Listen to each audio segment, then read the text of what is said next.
दोस्तों मैं बात आज कहां से शुरू करूं मुझे समझ में नहीं आ रही है।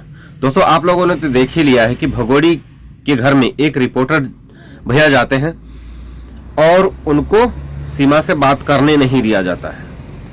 वो क्या लेकर के जाते हैं? क्या कोई बम लेके जाते हैं? क्या कोई गैरकानूनी सामान लेके जाते हैं कि सीमा डर जाती है? जबकि 5 घंटे पहले ही उसका वीडियो डाला था और उसके बाद वो गए थे और वहां जाने के बाद ये फटे मुंह 64 बोल देती है कि सीमा बीमार है। सीमा बीमार है। एक संवेदना, सिर्फ एक संवेदना वो चाहते थे कि देश के प्रति वो दे। जैसे हमारे दिल्ली में लाल किला में जो बम ब्लास्ट हुआ उसके बारे में एक बाइट वो चाहते थे कि उसके बारे में को एक संवेदना उन्होंने क्यों नहीं दिया। उस टाइम ही दे सकती थी कि हाँ मुझे बहुत दुख है, लेकिन नहीं, उसने बहुत से बात करना ही जरूरी नहीं समझा। समझ रहे दोस्तों? इसका मतलब यह है कि इस भगोड़ी को, इस देशद्रोही क्या कहेंगे तो हमारे देश की है ही नहीं, इस आतंकवादी को आतंकवादियों से बहुत ज्यादा प्रेम है, पाकिस्तानियों से प्रेम है। और ये दिखावटी करती है कि पाकिस्तानी कटमुल्ले होते हैं, पाकिस्तानी ये होते हैं, पाकिस्तानी वो होते हैं। ऐसा कुछ भी नहीं है। मुंह में राम राम और बगल में छुरी लेकर के घूमती है ये औरत। ये औरत नहीं है, ये बहुत बड़ी शातिर आतंकवादी है। शातिर इसीलिए क्योंकि ये 3 बॉर्डर पार करके आ चुकी है। तो कोई ये सिंपल महिला तो बिल्कुल भी नहीं कर सकती है, सिंपल आदमी नहीं कर सकता। ये घुसते ही 2 देश के जवानों की नौकरी खा गई। इसने अपने बच्चे के मुंह में उंगली डाल करके, बेटी के मुंह में उंगली डाल करके उससे उल्टी करवाई, वहां से बच के निकल गई।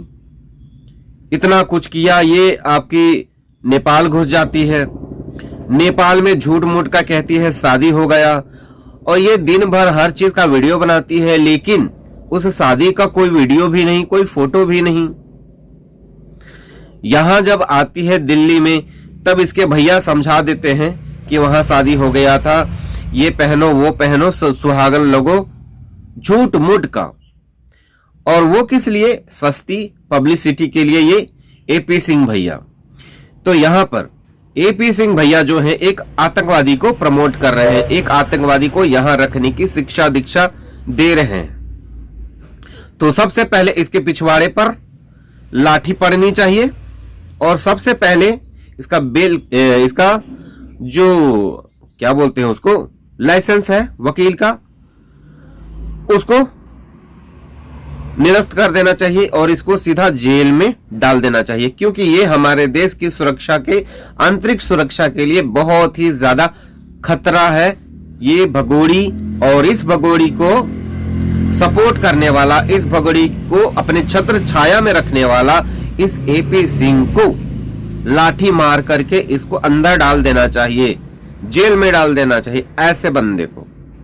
क्योंकि ये बंदा हमारी देश के आंतरिक सुरक्षा के लिए बहुत ही बड़ा वाला खतरा है। ये भगोड़ी जब से यहां आई है तब से 3 बार आतंकवादी हमला हो चुका है और हर बार ये गायब हो जाती है। और ये एक बार भी संवेदना जैसा एक छोटा सा एक लाइन भी कुछ भी नहीं बोलती है। और वो क्यों नहीं बोलती है? क्योंकि ये एक खुद आतंकवादी है और ये आतंकवादी यहां पर सिर्फ और सिर्फ अपना मोटिव, अपना मिशन पूरा करने के लिए आई है। ये एक स्लीपर सेल की तरह काम कर रही है और यहां जब तक इसका मिशन पूरा नहीं होगा ये यहां से जाने वाली नहीं है। चाहे आप इसको गंदी नाली के गटर में डाल दो तब भी ये कभी भी नहीं कहेगी कि मैं यहां से जाऊंगी, कभी नहीं बोलेगी। क्या इसके लिए भारत ही सुरक्षित है? इसके लिए कहीं भी जा सकती है, इंडोनेशिया जा सकती है, जापान जा सकती है, दुबई जा सकती है, नेपाल जा सकती है, कहीं भी जा सकती है। यहां करके क्यों यहां मरी पड़ी है? क्यों? क्योंकि इन लोगों को सिर्फ एक ही चीज है, इन लोगों का एक ही मिशन होता है, वो है कि एक भी हिंदू इनकी नजर में ना आए, अगर आए तो वो बुरा है और इनके सामने इनकी अल्लाह की इबादत करने वाला ही होना चाहिए। अगर कोई इनके सामने किसी और भगवान को या यीशु को याद करने वाला, पूजा करने वाला मिल जाए तो इनके लिए सबसे बड़ा दुश्मन है। इन्होंने 57 देश को इसी तरह से कब्जा कर लिया हुआ है। इसीलिए ये लोग कभी भी हर किसी का दिमाग जो है एकदम आतंकवादी की तरह ही सोच रखते हैं। ये कभी भी भाईचारा वाला सोच ही निकाल दीजिए कि ये लोग कभी भाईचारा निभाएंगे।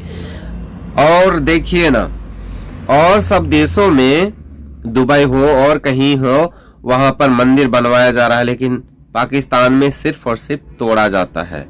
और वहां 8% हिंदू थे, अभी 2% से भी कम है। मैंने बहुत सारे ऐसे वीडियोस देखे हैं जिसमें वहां के मौलाना सब बोलते हैं कि हमने 1000 लड़कियों को उठवा लिया है। पता है दोस्तों, जैसे ही किसी हिंदू के यहाँ कोई बच्ची पैदा होती है और उनके रजिस्टर में लिखाया जाता है कि उसके फलाने के घर में लड़की पैदा हुई है। जैसे वो 7-8 साल हो जाता है लड़की का, उसके बाद उसके पीछे एक लड़का लगवा दिया जाता है। उसके बाद वो लड़का उसको लेकर के भाग जाता है, या अगर नहीं भागती है तो उसको उठा लिया जाता है और उसके बाद उसको किसी बुढ़े मौलाना के साथ उसका निकाह पढ़वा दिया जाता है। फिर उसको प्रॉपरली मुस्लिम बना दिया जाता है। अगर ना माने तो उसको खत्म कर दिया जाता है, उसको गायब कर दिया जाता है। आपने कितनी बार देखा होगा, एक बाप को भी आपने देखा होगा जो सोशल मीडिया पर बहुत ज्यादा वायरल हुआ था, अपनी बेटियों के मांग के लिए दोनों बेटी उसको उसके घर से निकाल करके उसको मुस्लिम बना दिया गया था। तो इन लोगों का 1400 साल से जिहाद चल रहा है और वो जिहाद की वजह से ही ये भगोड़ी को इतना बड़ा ट्रेनिंग दिया गया है। हमारे देश में इतने बड़े ओहदे पर जाने के बाद इन लोगों को क्या कमी थी? डॉक्टर थे, इनको क्या कमी थी? अच्छा एजुकेशन था, वेल सेटल थे, लेकिन इनको क्या कमी थी? कुछ भी नहीं। लेकिन फिर भी ये आतंकवादी बनते हैं। और इन लोगों को आतंकवादी बनाने वाला, इनको ट्रेनिंग देने वाला कितना पढ़ा था पता है आपको? 3रा क्लास तक, मात्र 3 क्लास पढ़ा हुआ मौलाना इनको आतंकवादी बना दिया। सोच सकते हैं। ये मौलाना सभी को बरगलाते हैं कि 72 हूरें हमारा इंतजार कर रही हैं और उन हूरों के लिए ये लोग अपने आप को कुर्बान कर देते हैं। हद है। जीते जी तो सुख भोग लो, मरने के बाद किसने देखा है? लेकिन देखिए दोस्तों, ये यही मिशन लेकर के, यही पढ़ाई लेकर के, यही एम लेकर के भगोड़ी यहाँ पर टपक पड़ी है। हमारा देश सिर्फ एक ही बचा हुआ है। हमारे देश के किसी भी कंट्री में लोगों को नहीं रखा जाएगा, शरण नहीं दिया जाएगा। इन लोगों का सिर्फ नजर है यहाँ पर। पता नहीं इन लोगों को किस चीज की भूख है। बांग्लादेश अलग हो गया यहाँ से, आपका पाकिस्तान अलग हो गया, 2-2 देश जात के नाम पर अलग हो गया। और देखिए, हिंदू जो होता है ना, इमोशनल फूल होता है। अब किसी को बुरा मानना होगा तो मान लेना। और भगोड़ी यहाँ पर कार्ड खेलने लगती है। जैसे इसको लगता है कि अब हम पकड़े जाएंगे, वैसे ही ये जय श्री कृष्ण, राधे राधे, उसके बाद क्या, वंदे मातरम जैसे नारों का प्रयोग करने लगती है। और यहाँ के जो बेवकूफ लड़के हैं, बेवकूफ देवर हैं, जो इसकी बातों पर आ जाते हैं और कहते हैं कि प्यार और जंग में सब देखा जाता है, बॉर्डर नहीं देखा जाता है। कल मैंने मंजू दीदी का उन्होंने दिखाया था अपने चैनल पर, यूपी में वो हैं, तो वहां पर से दिखा रही थी, कुछ लड़कों का इंटरव्यू ले रही थी। तो लड़के बोलते हैं कि हाँ मुझे अच्छी लगती है, प्यार में, जंग में सब जायज होता है। तो इन लोगों को की मानसिकता को देखिए किस तरह से बरगलाया जाता है।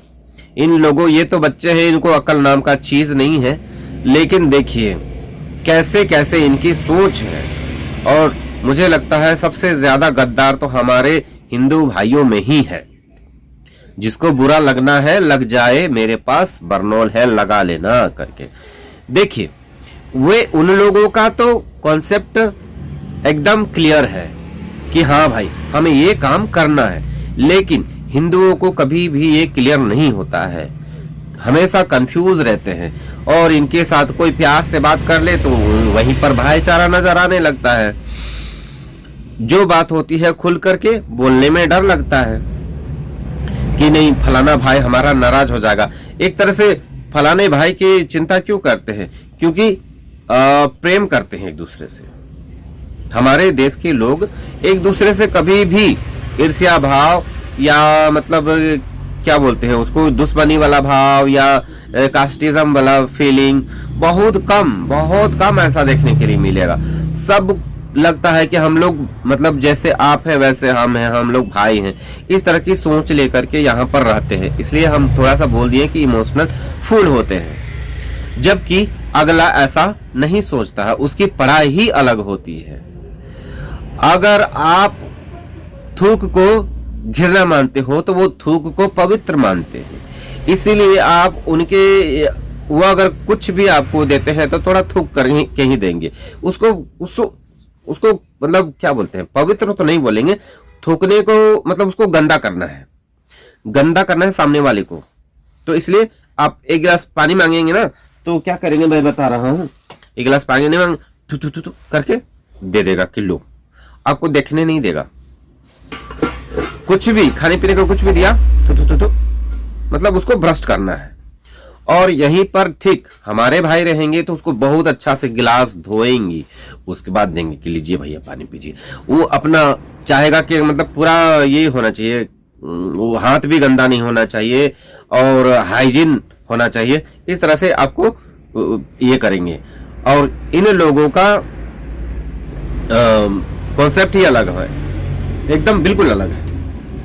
इसलिए कम से कम इंसान को यह सोचना चाहिए कि बहुत ज्यादा जो कट्टर है, बहुत ज्यादा कट्टर है, इन लोगों से तो बचकर ही रहना चाहिए। हमारे देश में भी हैं ऐसे लोग जो कि आपका सब्जी में नमक के जितना ही और इतना ही नमक पूरे सब्जी को खराब कर सकता है।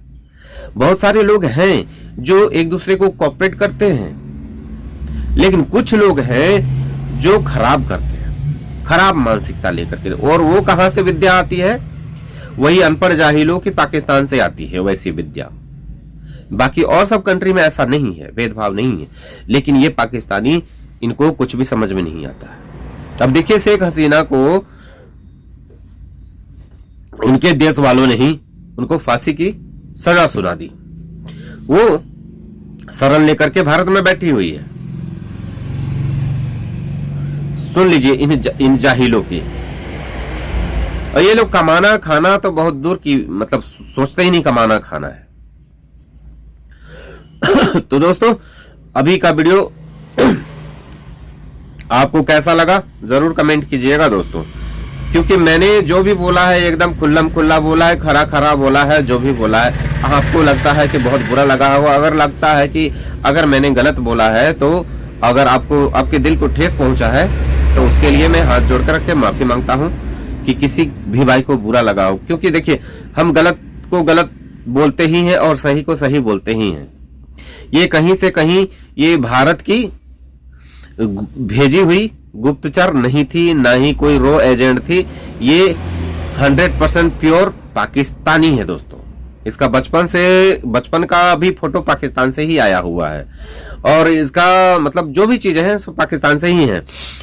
तो ये कभी भी हमारे देश की नहीं थी। ये लोगों को गलतफहमी है कि हमारे देश की ये भगोड़ी है और वहां अपना काम करने गई थी। और ऐसा वीडियो जो चलाए हैं वो कुछ लोगों की मानसिकता को देखना चाहते थे कि पाकिस्तानी हमारे देश के बारे में क्या सोचते हैं, क्या ओपिनियन रखते हैं। बस यही था दोस्तों। आप लोग अपना ख्याल रखिएगा।